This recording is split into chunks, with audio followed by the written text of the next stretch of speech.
The Accidental Hero. Written by Angel Vane. Narrated by Jack Calihan. Prologue. Was it over? The thought crept into her mind. Her lungs burned, pushing air in and out, fueling her frenzied race through the tangled branches of the dense forest. Slowing down, she crouched low, stepping under a thick branch, and leaned against a plantain tree to catch her breath. Pain ripped through her lower abdomen.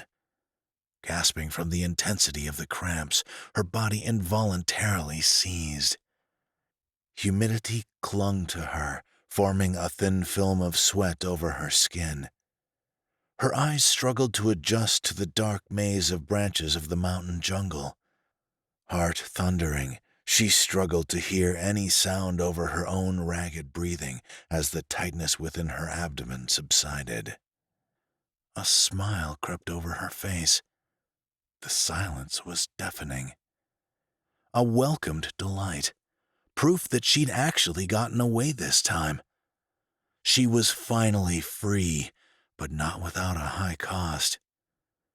Taking a tentative step, she moved toward a canopy of flat elephant leaves, pushing them to peek through the opening.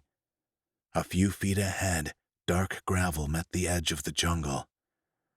Muscles relaxing, she exhaled. This road led south toward the marina. At this time of night, she could slip onto one of the cargo ships and sail away from this awful island. She wished she'd never come here. The biggest mistake of her life, but it was almost over. Slipping her hand into the pocket of her pink windbreaker, she froze. Where was that damn cell phone? Had it fallen out of her pocket when she ran into the jungle? She grasped at both pockets, hoping to feel the small device, but it was gone. She wouldn't be deterred. Clawing her way to freedom had been hard, and the loss of the cell phone wasn't going to stop her now. Walking toward the clearing, she stepped on the grainy, hot gravel. The road stretched ahead, dark and deserted. Turning back toward the overgrown copse of trees, she thought of him.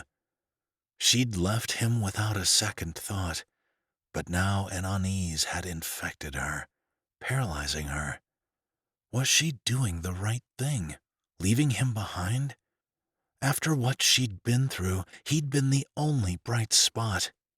Truth was, she knew that there was no future for them. Going back for him would condemn her. She couldn't continue to suffer, not even for him. She hoped she wouldn't regret the decision. A bright white light blinded her. Raising a hand to her face, she shielded her eyes as the car came into focus, driving slowly up the winding road of the St. Basil Mountains. Stepping into the road, she waved her arms.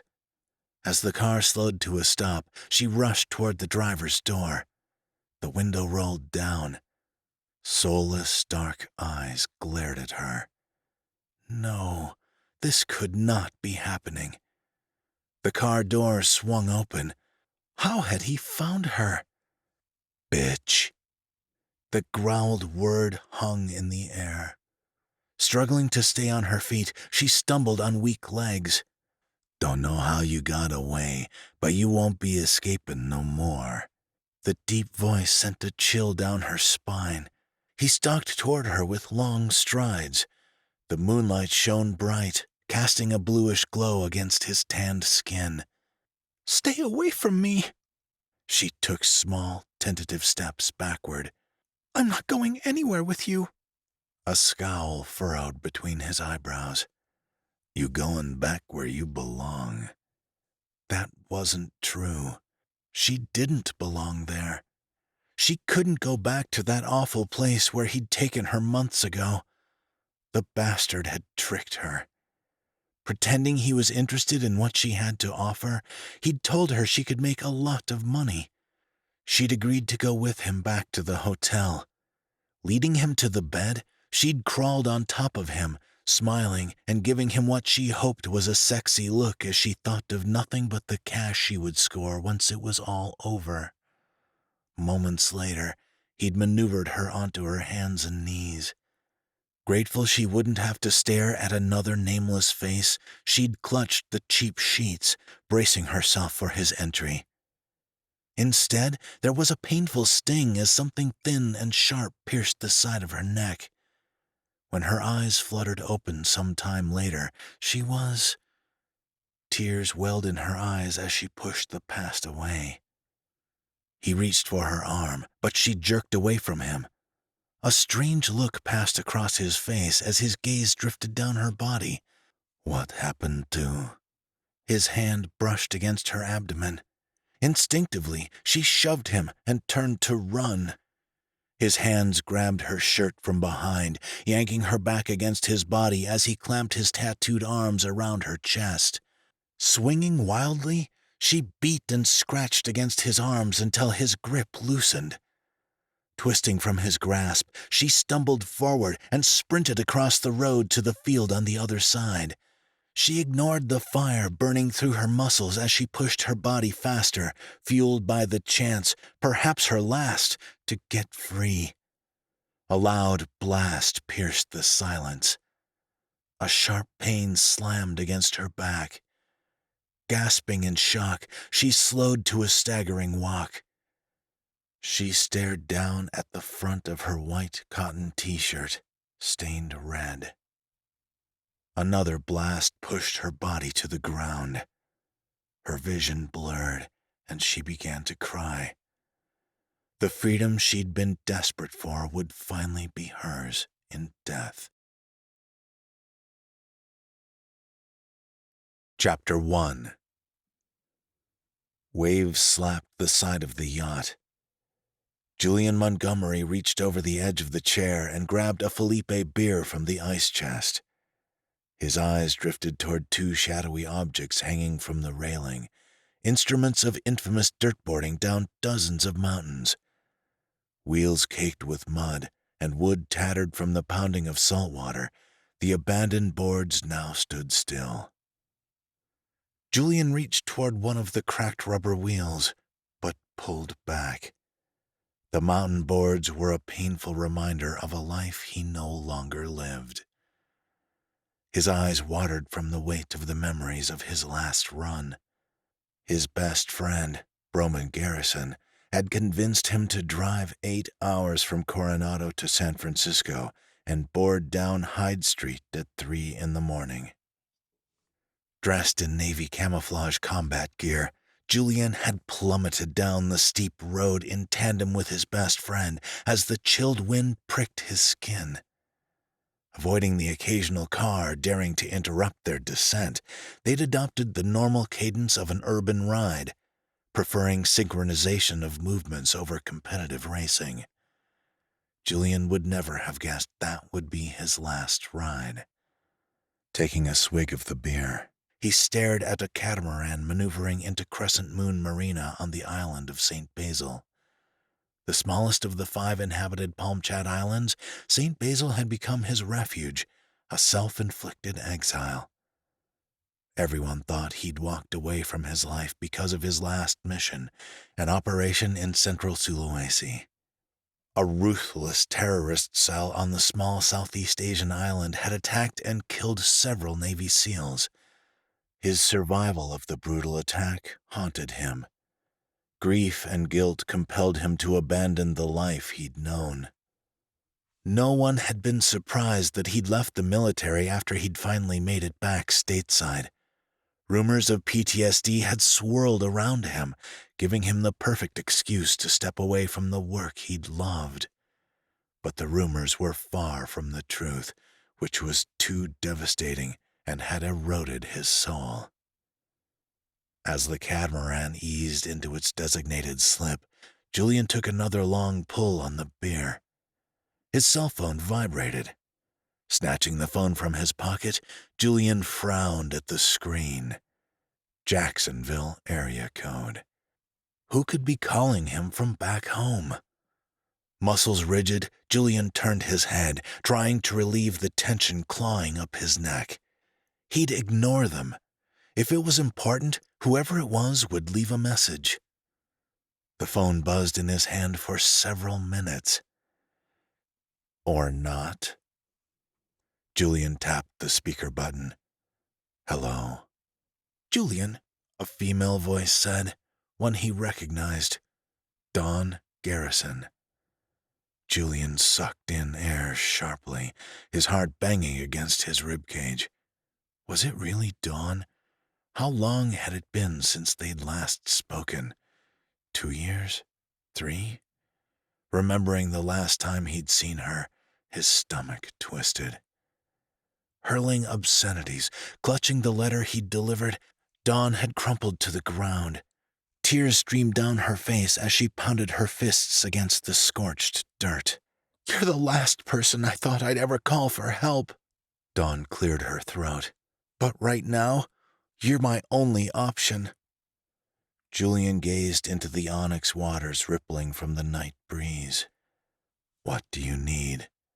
"What I need is," Dawn said, then paused.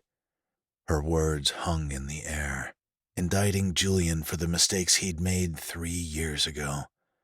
He should never have asked that question. "You know, if I could go back and change what happened, how it all went down, I would," Julian said. "But you can't, can you?" "I never meant for things to turn out the way they did," said Julian. "You can't change the past." Julian said, "I need you to understand how much I regret." "I don't give a shit about your regrets. I don't care how sorry you are. It doesn't change a damn thing," Dawn screamed. Julian knew he'd gone too far. Dawn had never given him a chance to apologize, but why should she? She didn't deserve the burden of relieving him of his guilt.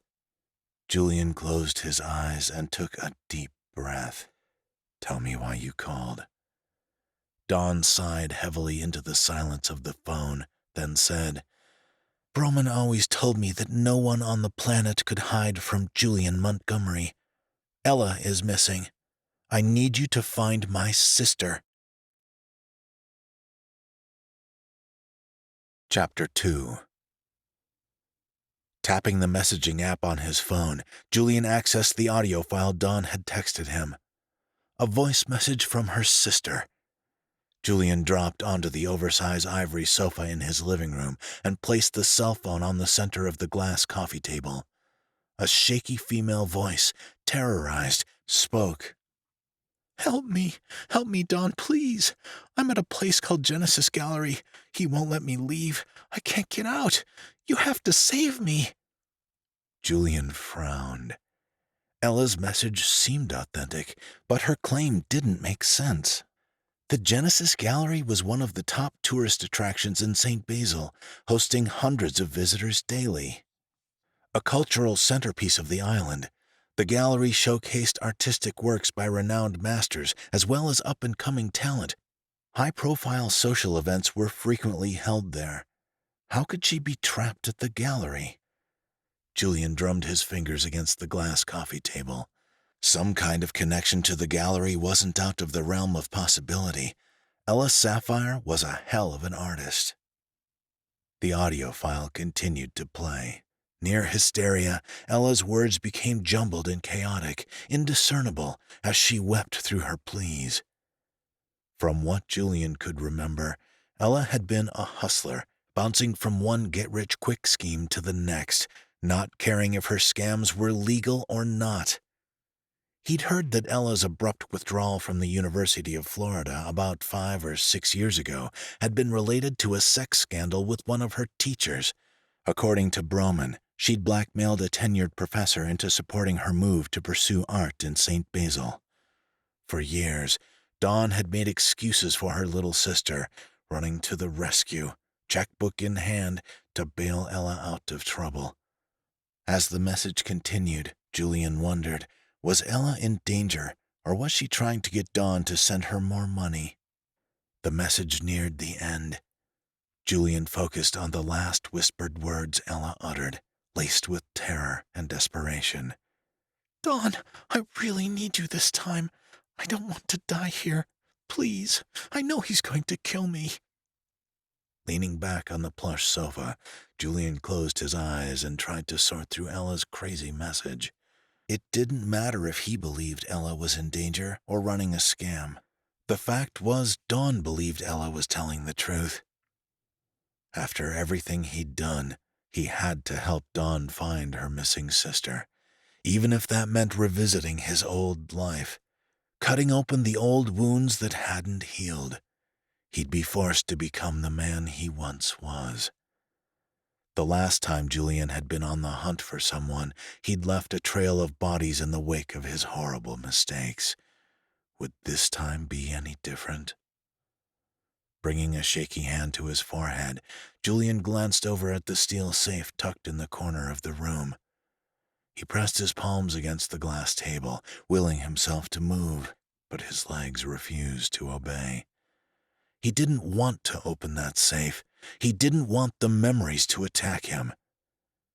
Wiping his slick hands against the fabric of his jeans, Julian forced himself to stand. Grabbing the cell phone, he shoved it into his pocket and stared at the safe. Hesitant, he took tentative steps toward the dark gray cube. Entering the 11-digit code, the safe beeped twice. The audible click of the lock opening reverberated within the room. All the remnants of his past he'd kept locked away for years were behind that metal door. If he opened it, all the demons would be released, haunting him for days to come. But if he didn't, he would never have a chance to make up for all the pain he'd caused Dawn. Opening the door, Julian reached for the laptop. Rows of medals lay in a disheveled heap near the back of the safe. One caught his eye, the Silver Star awarded for gallantry in action against an enemy of the United States. Julian's gut twisted as he stared at the only medal in the safe that he hadn't deserved. Snatching the laptop from the top shelf, he slammed the safe closed. Taking the narrow hallway to the dining room, Julian sat at the cherrywood table and booted up the computer. The familiar hum of the electronic whirring soothed him. Julian opened a program on the screen and began uploading the audio file of Ella's voice message. His eyes followed the progress meter as an idea crossed his mind, a way to get information on Ella's whereabouts. Pulling his cell phone from his pocket, Julian called his good friend, Detective Kendrick Cayuet of the St. Basil Police Department.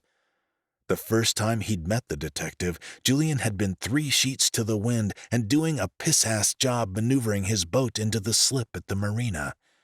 His yacht had crashed into the outer boardwalk, causing damage to the pier and frantic calls to the local island police. He'd passed out momentarily. His drunken body slumped over the helm of the boat when the cop had found him. Shaken awake, Julian had laughed through all the standard checks for inebriation, which he passed easily despite his dangerously high blood alcohol level. Kendrick had taken it all in stride, amused instead of annoyed by Julian's antics.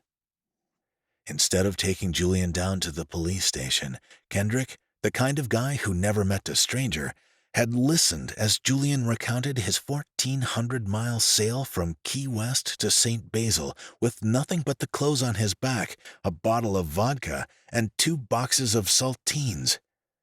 Taking over the controls, Kendrick steered the yacht into the slip and agreed to let Julian off with a warning. When Kendrick left his boat, Julian hadn't planned on talking to the detective again. The universe had other plans. Over the next few weeks, he kept running into the detective as he explored his new island home. He often wondered if Kendrick was keeping an eye on him, the loner with nothing to live for. Maybe he was, maybe he wasn't. It didn't matter now. He was thankful that they'd become fast friends. Kendrick was the nicest guy he'd ever met, a man always willing to lend a helping hand or give a stranger his last dollar. Selfless and sincere and honest, qualities that Julian had never had. He knew Kendrick would come through for him tonight.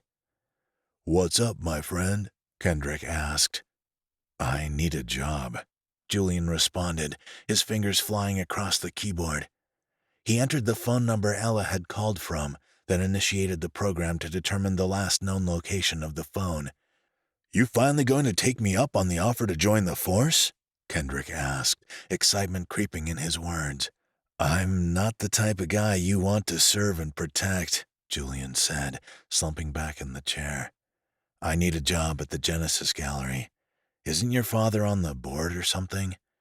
"You're turning down police work, which you are qualified for, and instead want to work at an art gallery?" Kendrick asked. "I'm looking for someone, and I think she hangs around the gallery," Julian responded. Lines of text scrolled across the laptop screen in a blur before stopping abruptly. Device last known location: Genesis Gallery, St. Basil, Palm Chat Islands, 98% accuracy. "So this is about a woman?" Kendrick asked. "Don't start with me," Julian said, chuckling. "Hey, one of us needs to hit the jackpot in love. My track record is abysmal," Kendrick said. "You're too nice," Julian reminded him. "And nice guys always finish last. Ladies these days want the bad boy, not the good guys like us," Kendrick said. Julian frowned, rubbing the bridge of his nose. He wasn't one of the good guys, but Kendrick had no clue about his past. "Hate to burst your bubble, but it's not like that. I'm trying to find her for a friend. Can you get me on at the gallery?" Julian asked. "Any job in particular?" "Doesn't matter," Kendrick said. "Janitor role okay?" "Hell no," Julian said. "Something somewhat related to my skills." "Your skills are rusty from lack of use," Kendrick responded. "But I'll try to get you on as a security guard. Give me a day or two." The sound of shattering glass jolted Julian. "What the hell was that?" Kendrick asked. "Not sure, but I'm about to find out." Chapter 3. A harrowing scream pierced the night air.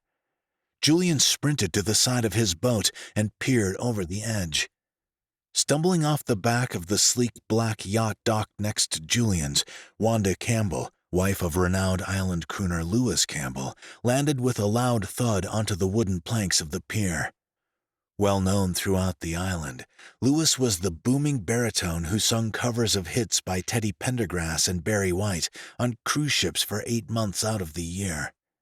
The remaining 4 months, he delighted locals and tourists in St. Basil with weekend shows at the famous King Street Lounge. The marriage between Wanda and Lewis had been the scandal of last year, since she'd been only 18, while he was 50 when they tied the knot. The young woman staggered across the wooden plank, her straight black hair whipping in the wind. The dark red satin negligee covering her thin, waif-like body was torn at the shoulder, revealing a small, taut brown breast. Julian's eyes drifted toward her arms, clutching the left side of her abdomen. The satin fabric was stained darker. She was bleeding. "Please help me. He's going to kill me." Julian strode along the side of his boat to the aft deck where the steps descended to the pier and jumped down. He landed in front of the wild-eyed, frightened woman as she collapsed. Dropping to his knees, Julian turned her body over slowly. A jagged cut gushed blood from her forearm. Julian could see torn muscles in the soft white of bone. Pulling his t-shirt off, Julian ripped the cotton and fastened the cloth around the gaping wound, constructing a makeshift tourniquet to stop the bleeding. "Are you stabbed anywhere else? Wanda, look at me. Did he stab you anywhere else?" Wanda's response was a deafening cry as her eyes locked on something behind Julian. Julian didn't need to turn around to know Lewis Campbell had emerged from his boat. Adrenaline pumped through Julian's veins, but his heartbeat remained calm. Julian focused on the familiar cadence, the metronomic pacing, slow and methodical thudding inside his chest. The wind caressed his skin as he honed in on the ragged breathing of Lewis Campbell, ringing loudly in his ears. Julian was going to take down the coward who'd decided to use his wife as a human pincushion. Julian glanced over his shoulder. Campbell staggered down the pier, swinging a 9mm Glock in his right hand. Only 20 feet separated them. The stench of alcohol and urine bridged the gap between the two men. Lewis stalked forward, eyes bloodshot as he pointed the gun at Julian's head. Mistake number 1. The head was too small a target. Maximum damage was done with 2 quick shots to the chest, the largest mass on a person's body, followed by a headshot to confirm the kill. Standing, Julian walked toward Lewis. An attack had to be carefully orchestrated, unhindered by any distractions or impairments. Weapons could be the biggest weakness, giving the holder a false sense of security and power. Lewis Campbell had picked the wrong night to attack his wife. The gun pointed at his face didn't slow Julian. The drunk husband yelled at him and then pulled the trigger. Dipping his head to the right, Julian felt the slice like fire above his right ear. Lewis pulled the trigger again. A hollow click. 2 more strides and Julian was 6 inches away from Lewis. Staring in the man's eyes, he saw the same look he'd seen in Wanda's. Pure fear. Dropping the gun, Lewis turned to run. Yanking Lewis by the neck, Julian squeezed hard, his fingers digging into the crooner's soft, ample flesh, stopping his movement. Julian pushed the stocky man from behind. Lewis stumbled, landing on the wooden planks of the deck with a loud crash. Julian's fist flew through the air, fast as lightning. 3 jabs to the face broke Lewis's nose. 2 kicks to the rib cage, and Julian heard the crunch of bone as Lewis howled. Julian landed one last kick to the old man's nuts for good measure. Lewis Campbell needed to learn that attacking a woman was never a good idea. Sirens pierced the air. The red and blue flashing lights of the water ambulance danced off the surface of the bay as the hum of the boats grew closer. Julian stepped away from Lewis's huddled form and turned toward the boat, watching as it docked next to the pier. Detective Kendrick Cayuet sat behind the boat captain, flanked by a team of EMTs and police officers. 2 EMTs exited the boat and headed toward Wanda. Kendrick followed them, then jogged over toward Julian. Julian said, "You got here fast." "I was in the neighborhood," Kendrick said, a wry smile playing at the corners of his mouth as he stopped in front of Lewis Campbell. "So much for not being the serve and protect type of guy." The old crooner sat motionlessly, his head dipped low against his chest, blood oozing from his broken nose as a young police deputy handcuffed him. Ignoring Kendrick's comment, Julian said, "You need my statement tonight?" "I can get the official version in the morning, but give me a quick rundown on what happened after you got off the phone with me," Kendrick said. Julian recapped the events. Satisfied with the information, Kendrick allowed him to leave the scene of the incident. Grabbing onto the side of his boat, Julian hoisted himself to the lower level and collapsed on the deck, trying to ignore the endorphins invading his body. The thrill of protecting the innocent, the gratified release from taking down another threat.